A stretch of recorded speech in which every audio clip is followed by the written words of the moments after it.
Well, good morning and thank you for attending. Today I'm joined by Louise Gagne, Executive Director of Community Services, to give an update on our local COVID-19 situation, and Andrea McCullen, Director of COVID-19 Immunization Strategy, who will provide an update on the vaccine rollout. Today will be Andrea's last press conference as she will be retiring again, but this time she really means it. When the pandemic began, Andrea postponed her retirement and offered her expertise to organize the largest immunization campaign in our health unit's history. The success of the COVID-19 immunization program would not have been possible without the passion, the dedication of the entire staff, volunteers, and many community partners. This amazing accomplishment was led by Andrea McCullen, Director, COVID-19 Immunization Strategy. Words cannot express the depth of gratitude owed to Andrea. We cannot thank you enough, Andrea, for your tireless efforts that have really kept us all safe and well. You have truly made a difference in the lives of so many. You have saved lives. So we wish you and your family health and happiness as you begin this exciting new chapter of your life. So thank you from all of us. Thank you. Before we proceed, I'd like to take a moment to acknowledge the health unit resides on land covered by the Robinson-Huron Treaty of 1850. This land is the traditional territory of the Anishinaabe people. This land is also part of the unceded territory of the Algonquin Nation. I'd also like to acknowledge the Métis historical presence in the region. I encourage everyone to continue on your journey of learning as we work to contribute to the process of reconciliation. We're entering the holiday season. It's exciting that we're finally able to gather and celebrate this special time of year with family and friends within the gathering limits. However, I must stress the importance of being fully vaccinated and considering the risk before you attend a holiday event. If you're hosting an in-person social gathering, do not exceed the gathering limit of 25 people indoors and 100 people outdoors, as required by provincial regulation.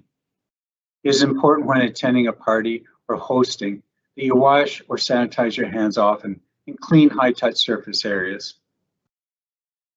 If you're staying at someone else's house or hosting people, continue to follow public health measures. No matter your holiday plans, if you feel unwell, please stay home and arrange to be tested for COVID-19. These recommendations I've outlined are the minimum to follow. It is important to keep in mind several nearby health units, Algoma, Public Health Sudbury District, Simcoe Muskoka, and Temiskaming, have had to issue enhanced measures due to high case rates. Please carefully consider the risk of traveling to areas with high case rates. Following the minimum guidance is not likely enough to prevent case rates from increasing within our district, especially if significant socializing occurs over the holidays. And that is why, if you have not already, I recommend that you be vaccinated against COVID-19, as vaccinations are our best defense. So with that, I'll pass it over to Ms. Gagne. Thank you, Dr. Cherico. In the last 7 days, we have had 20 new cases, bringing our total case count to 903, with 641 in the Nipissing district and 262 in the district of Parry Sound. The health unit currently has 19 active cases. There are no individuals in hospital due to COVID-19. Since June 1st, 53.6% of individuals eligible for the vaccine who tested positive for COVID-19 were unvaccinated, while 16.5% were partially vaccinated. 29.8% of cases have been identified as breakthrough cases, meaning individuals who have tested positive for COVID-19 were considered fully vaccinated. There are 3 active outbreaks of COVID-19 within the district. All 43 individuals who tested positive for COVID-19 associated with the Barclay House outbreak have now resolved.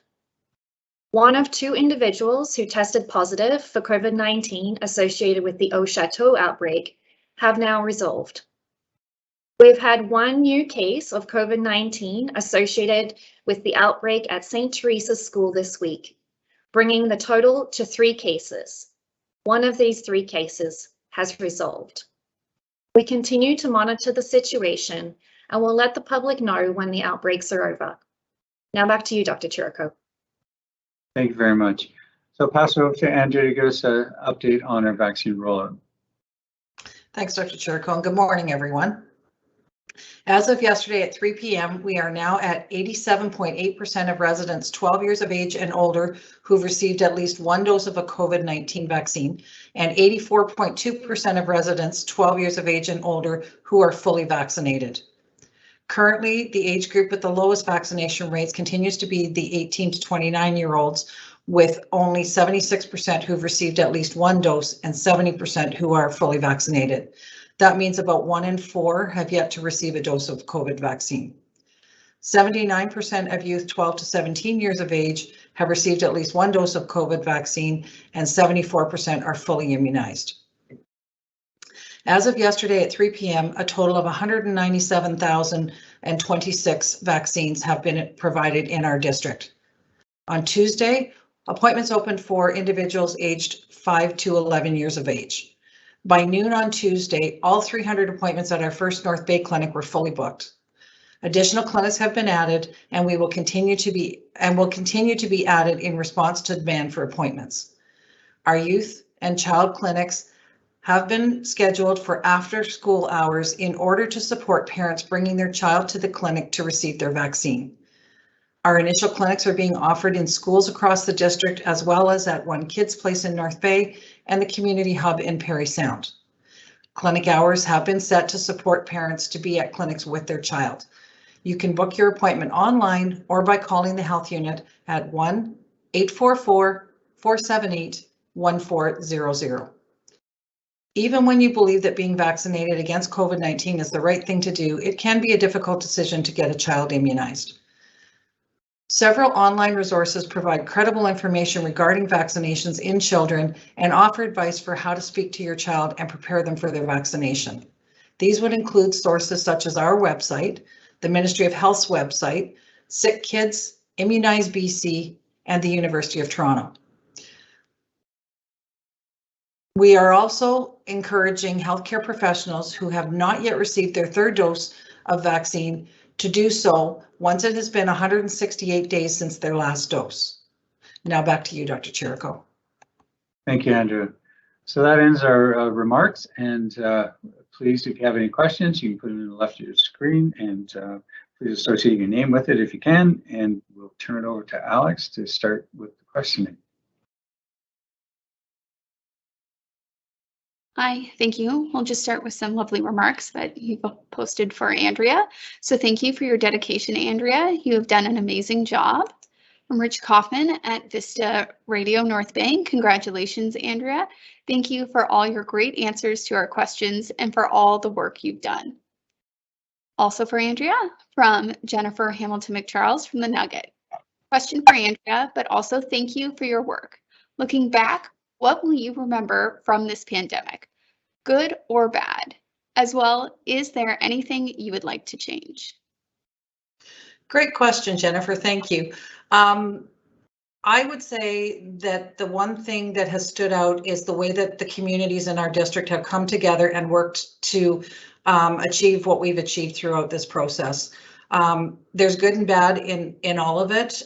There's short deadlines, there's quick turnaround times, there's scrambling to make sure that you have the right people at the clinics, praying that you're going to have the vaccine arrive in time for a clinic to happen. But I think overall, what stands out for me the most is the commitment from everybody who's been involved in this process. All the organizations across this district that have helped to support the rollout of the vaccine in whatever way that they could. And would I change anything? No. I think that we've done the best that we could in moving forward with this. It's hard to say what you would change because you're making decisions now based on information you might not have had at the time you made that decision. So I believe we made the best decisions we could with the information that we had available, and I am very proud to have been part of this process. Thank you, Andrea. Our next question is for Dr. Chirico. It comes from Chris Dawson from Bay Today.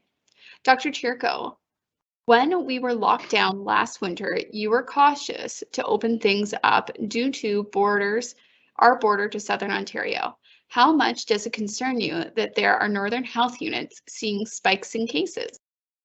Well, thank you for that, Chris. That's an excellent question. And it's really to the point that we're really trying to make right now, and that we are seeing increasing cases surrounding us. And while our cases are low right now, I anticipate that they're going to go up, and we need to do everything possible to try to keep them down, keep the curve flattened.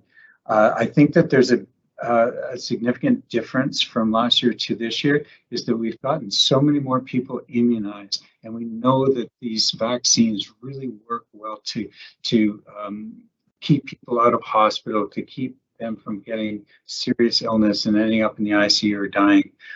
It really works. So yeah, we're very concerned, especially with the holiday season coming up. And yet, what I've been so impressed with over the pandemic is how the communities in our district have really responded to really adhere to the public health measures and take our advice. And they're the ones that are ultimately ones that are acting in the best interest of everybody else. So coming down to an individual level, when people decide to get vaccinated, it's really going to reduce the risk of transmission and keep our healthcare system functioning so that we don't have to introduce any more regulations or restrictions, which we might have to do. It may happen. We just want to do everything we possibly can to keep the numbers down as best we can. Thank you. Our next question is also for you, Dr. Chirko. It comes from Eric Tashner from CTV News.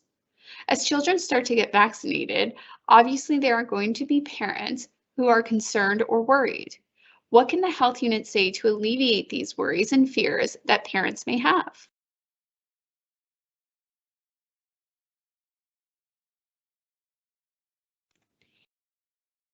Dr. Chirko? Oh, I thought that was going to end. Sorry. Thanks, Eric, for that. Yeah, and that certainly is normal for parents to have questions, concerns, especially during this pandemic. It's been very difficult for them.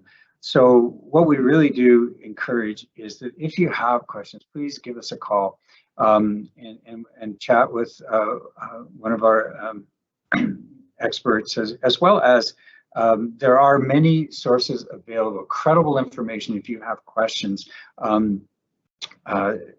Sick Kids has a special consultation service available. If we can't help you, we can put you in touch with that.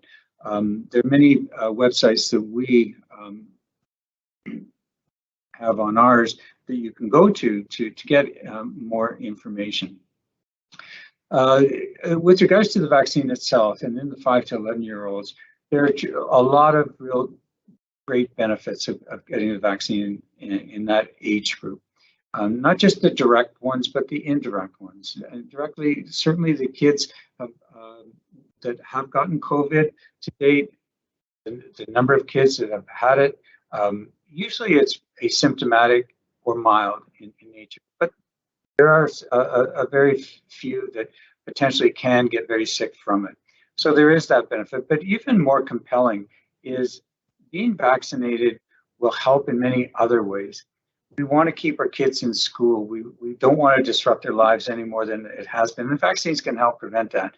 If we can keep outbreaks at school to a minimum, and what we've experienced in Ontario is that the most outbreaks are in elementary schools because the kids haven't been able to be vaccinated.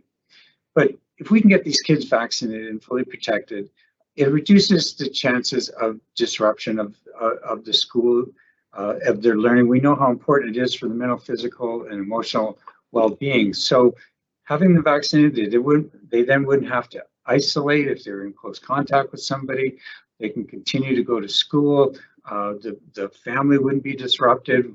Parents not being able to go to work. So there's many real benefits of this. And so that's why we're really encouraging them to get vaccinated. The other thing I want to add too is that there's a rigorous process that Health Canada and the National Advisory Committee on Immunization goes through to ensure that these vaccines in this age group are effective, that they're safe, and they're of high quality. And they've done that work, so that we're confident that this is going to be the best protection that we can give our kids. Billions of doses have been given worldwide to children in these age groups, and the risk of serious side effects is minimum. It's rare. So we feel that the benefits far outweigh the risks. Thank you. Our next question is for Andrea. It comes from Chris Dawson. First, he'd like to thank you for all of your efforts. Do you still have the ability to utilize the mobile vaccine bus, maybe for schools, or is that closed for the winter months? Great question, Chris. Thank you. At this time, we are not using the mobile bus because of weather concerns. A lot of the process that is used for the mobile bus involves individuals being outside, and with the colder weather coming and potential snow, etc., having staff and the public waiting in lines and working outside the bus in the weather did not make a lot of sense. So it is off the road for now. But certainly open to discussions to put it back on the road once the winter weather is over with.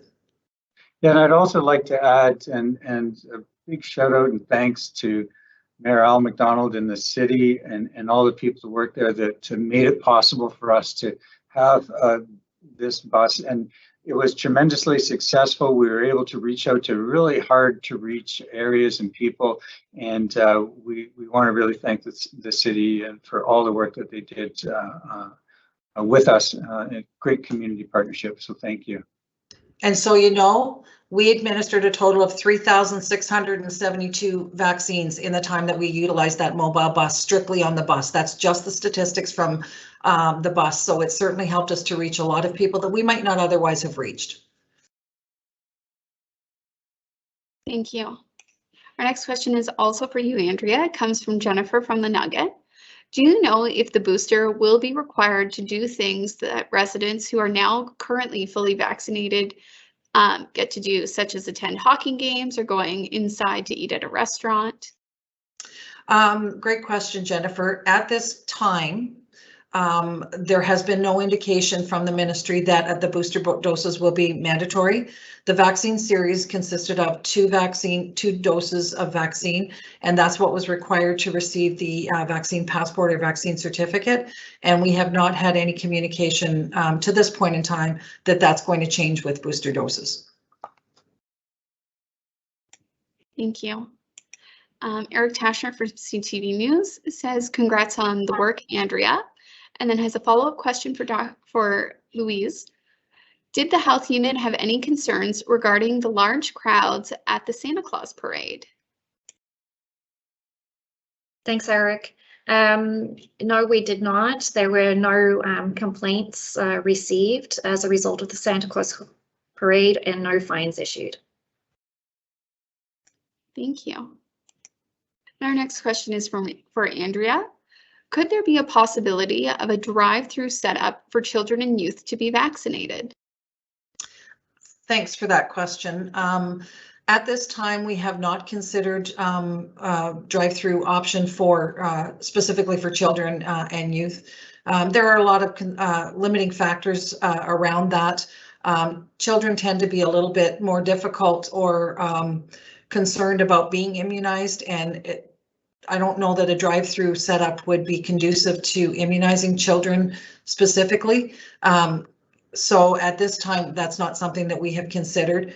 Again, as well, coming into the winter weather, I don't know that it would be an appropriate option at this time either. Thank you. So that concludes all of the submitted questions for this week's press conference, and we will end Andrea's last press conference. However, for the rest of us, we will be moving back to bi-weekly press conferences. So we'll be back on December 9th at 10 a.m. Thank you.